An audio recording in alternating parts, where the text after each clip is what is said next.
Hi friends, I'm Dr. Hina Gada. Today I'll be shedding some light on mucormycosis.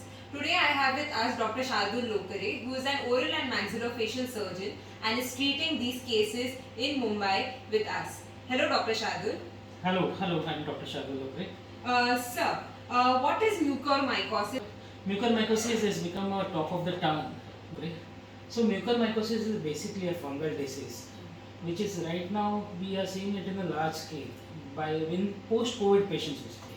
This occurs within 60 to 80 days of patient having COVID, who has undergone COVID treatment and can occur within 2 to 3 months maximum.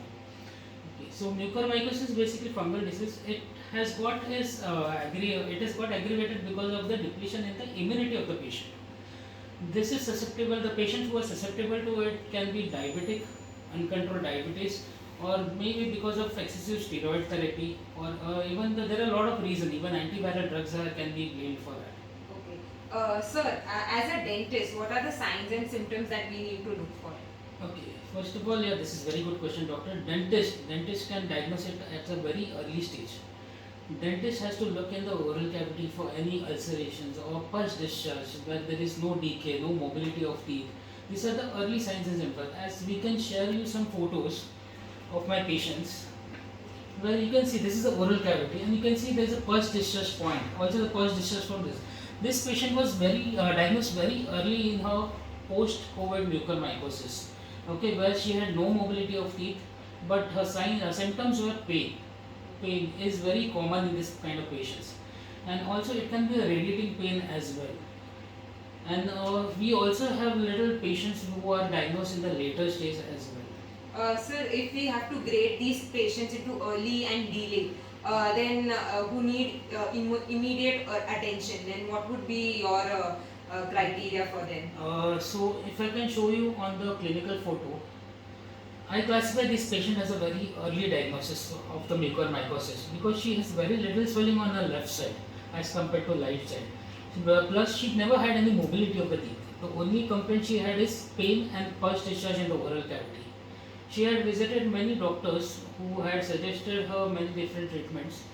Okay, but what we did was we had diagnosed it early and we could treat her early. Okay. And sir, if we have to go in for an advanced stage, then how would it look like? Okay, in advanced cases, I have certain clinical picture. This particular patient has involvement of even brain due to mucormycosis, what we call as cerebritis. There is an inflammation of the in the brain because of the infection, secondary to infection. So his maxillary sinus was involved, ethmoid sinus was involved, frontal sinus was involved. Even there was an involvement of orbit, right side. You can see there is a difference in the pupil level. Because of the mucormycosis which is growing in his right orbit, this orbit was shifted superolaterally. And in his particular condition, when I can address to dentist is you have to have a very a clinical picture like this where there is a constant mobility of teeth, which was almost entire maxilla was mobile. Okay. So this is an advanced stage case. Okay. And can we detect it on an OPG? Does it help us? Detecting it on a OPG is little difficult, madam. We need a scan for it because we need to see how much it is extended.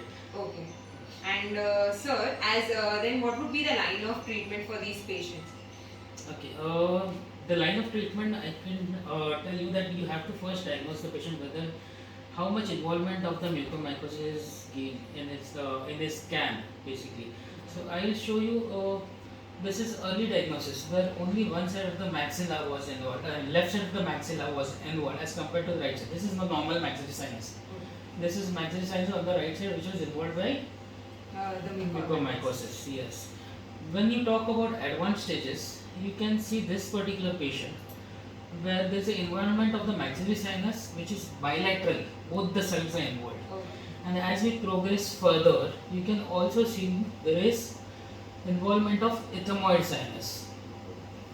So right now we are looking for ethmoid sinus. Yes, this particular thing is ethmoid sinus which is also involved. Even frontal sinus for this patient was involved.